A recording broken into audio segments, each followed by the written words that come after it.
Satanás conhece a história, né? Tertuliano, um historiador cristão, ele diz que o sangue dos mártires era a semente para nascer novos cristãos. Veja que coisa interessante, né? Olha, já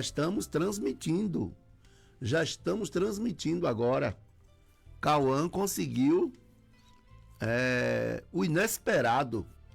Ele conseguiu, né?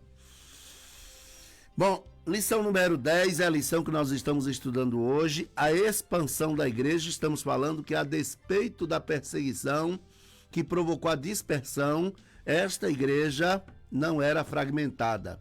Isso você vai encontrar aqui no texto, né? Que tem a chancela, tem a autoria do pastor José Gonçalves, viu? Verdade prática: a igreja só crescerá quando ultrapassar seus próprios limites e levar a mensagem de Cristo para além de suas paredes. Concordo plenamente. Agora eu quero acrescentar uma outra coisa. Não basta levar Cristo. Não basta levar Cristo. Porque lá na igreja em Corinto tinha um partido que era de Cristo, viu? E a igreja estava dividida. Lá era assim, ó. Tinha um grupo que dizia: eu sou de Paulo. Tinha um outro grupo que dizia: eu sou de Apolo. Tinha um outro grupo que dizia: eu sou de Cefas, que era Pedro. E tinha um outro grupo, talvez os piores, que diziam: eu sou de Cristo. Ou seja, 4 partidos religiosos dentro de uma mesma igreja. Lá em Corinto, viu? Lá a igreja que estava plantada em Corinto, que Paulo arduamente plantou essa igreja em Corinto, ela estava dividida. E Paulo vem e fala assim: olha, está Cristo dividido por acaso? E ele foi muito claro. Ele disse assim: olha, Paulo plantou, Apolo regou, mas Deus deu crescimento. E aí ele termina dizendo que em Cristo nem o que planta é alguma coisa, nem tampouco o que rega, mas Deus que dá o crescimento. Ele estava saindo de cena, dizendo que em Cristo nem o que planta é alguma coisa, porque ele plantou. É isso que nós precisamos hoje. É isso que nós precisamos. É dizer: não a nós, não a nós. Ou seja, não tem nada a ver com a gente o crescimento da igreja. Não tem nada a ver comigo, certo? Uma igreja ser fundada, uma igreja existir. Eu me lembro de um certo pastor que disse: essa igreja existe porque eu existo. Eu falei: misericórdia, misericórdia. Onde é que nós vamos parar com isso? O ser humano não cansa de se surpreender naquilo que é estupidez, né? A estupidez do ser humano não tem limites, né? Vou pedir a meu amigo Cauã aqui para fechar aquela porta, porque tem um barulho que está acontecendo. Acho que tem alguém mexendo aí numa construção e está fazendo um barulho, para que você que está do outro lado não seja atrapalhado na hora da palavra, né? Essa hora da palavra, gente, é uma hora muito importante. Eu não sei como é que tem gente que não presta atenção às vezes na palavra, na hora do culto, né? Então, na hora aquele momento ali, a ministração da palavra, que inclusive é uma prática, é culturalmente uma prática das igrejas conservadoras, as igrejas chamadas de tradicionais, né? Os batistas, fundamentalistas, os presbiterianos, na hora da palavra, eles prestam atenção a tudo. Não ficam dispersos. Então, na hora do culto, deu o momento ali da palavra, o culto todo é importante, mas esse momento é solene. Então, se alguém quiser conversar com você, você fala: agora não, depois, agora não.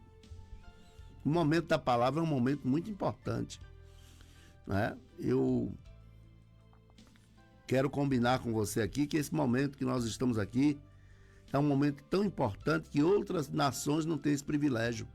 E nós, como brasileiros, temos, né? Então tem um outro detalhe aqui, além dessa questão de sair né, para pregar a Cristo. Mas não basta sair, tem que saber como é que vai construir. Qual é o fundamento, não é? Como é que essa igreja vai funcionar? Em unidade ou fragmentada, ou dividida? Mas quero chamar a atenção para esse outro detalhe que está implícito aqui nas palavras do pastor José Gonçalves, que é o fato de que, ao contrário do que parece,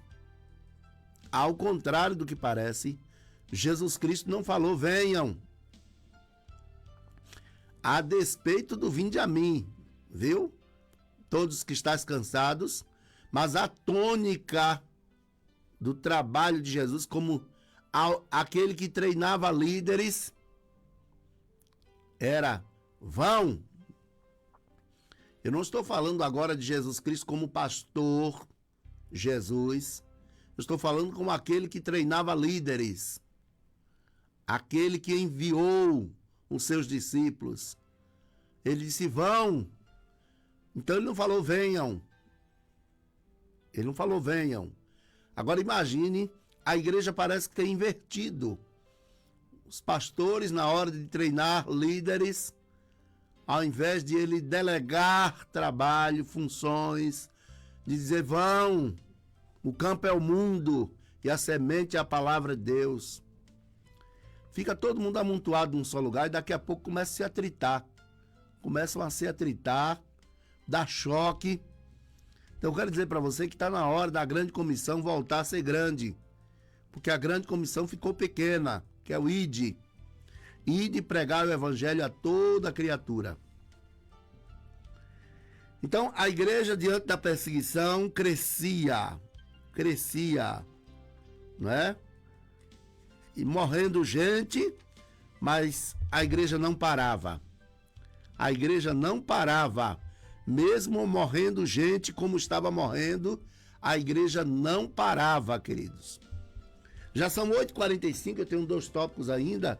A igreja que evangeliza, né? E aí você lê o seguinte, que os que andavam dispersos iam por toda parte anunciando, ó, a palavra, anunciando a palavra. Então era uma igreja que não era preguiçosa, viu? Anunciando por toda parte a palavra. Esse versículo mostra que a igreja primitiva era movida pelo poder do Espírito. Esse era o combustível da igreja, né? A mola propulsora da igreja era o poder do Espírito. Por último, e não menos importante, nós lemos também que a igreja que dava suporte à evangelização, que é esse momento que eu citei há pouco, né?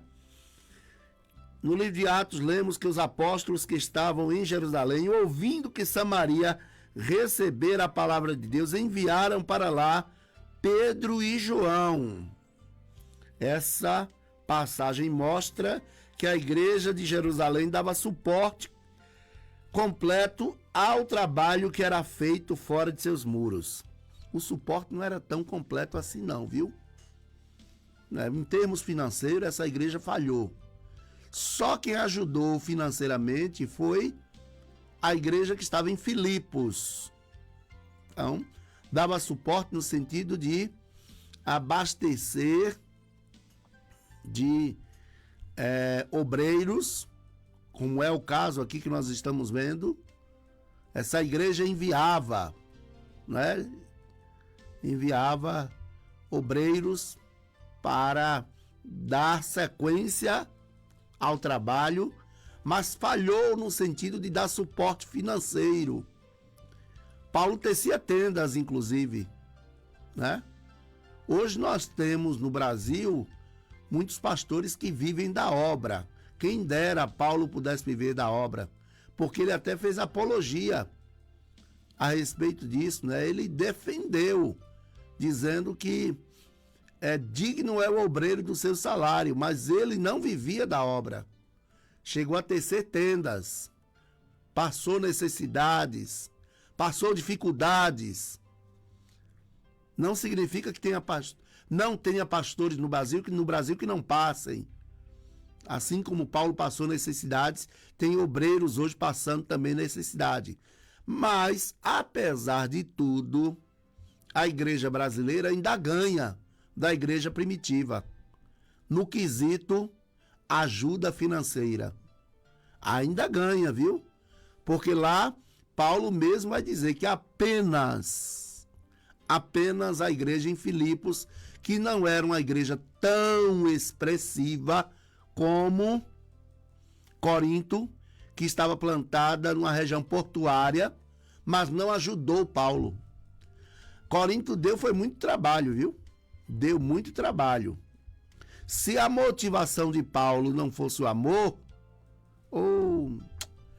Paulo já tinha deixado aquele povo faz tempo. Inclusive, Paulo disse: de boa vontade me deixarei gastar por vós, ainda que, amando-vos muito mais, seja amado muito menos. Ou seja, ele dava 1 quilo de amor e recebia 100 gramas. 100 gramas, né?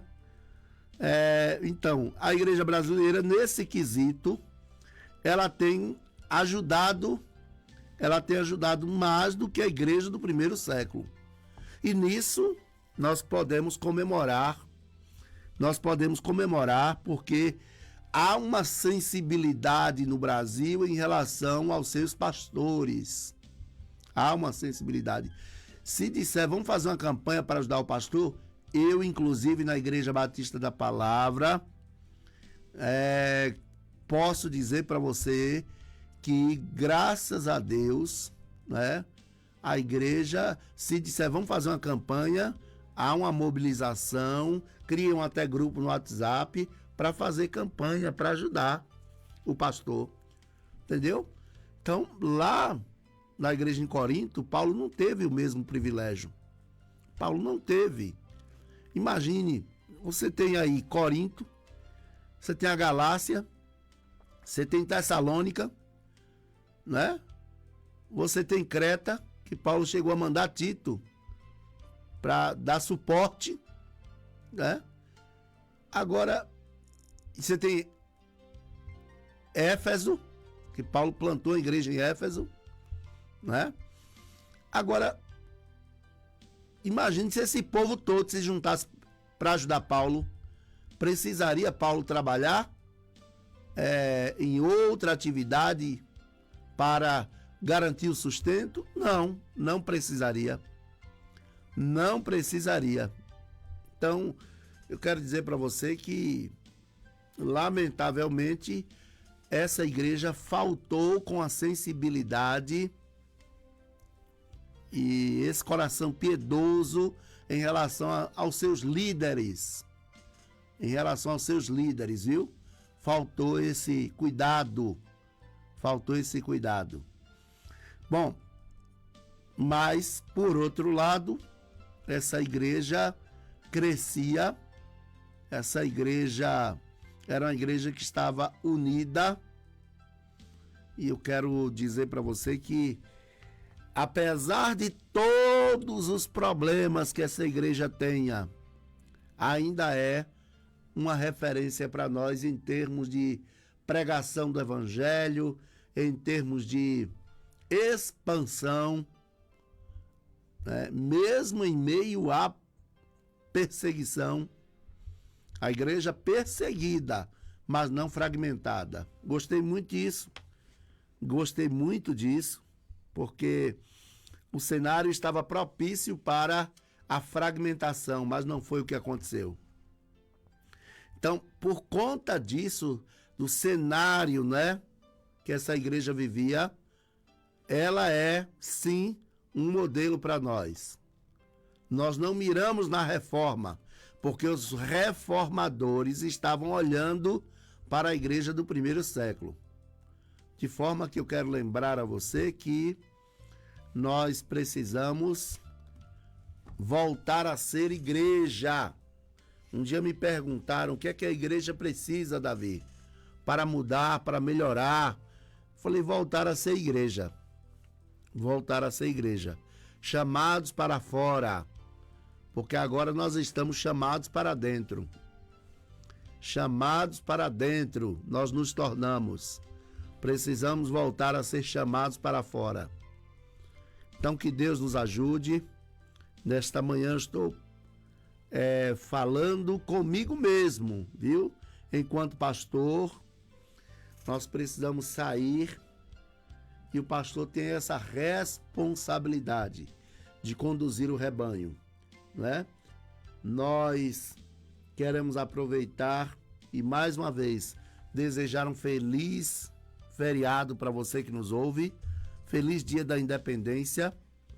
Eu só preciso agora do meu amigo Cauã aqui para finalizar este programa. E nós vamos deixar com você, eu acho importante, uma última canção, Cauã. Uma última canção, nesses 5 minutos que ainda me restam. A bênção sacerdotal. Nós vamos encerrar aqui a Escola Bíblica na Melodia. Desejo para você um ótimo feriado. E lembre-se, a vida com Deus é assim também. Independência ou morte. Ou seja, ou morremos para nós mesmos, a morte do eu, ou viveremos independente de Deus, se não morrermos a velha natureza. Ou então morremos e vivemos dependentes de Deus, e isso é o que nos importa. Tá bom? Que Deus abençoe. Aí agora a bênção sacerdotal com Gabriel Guedes.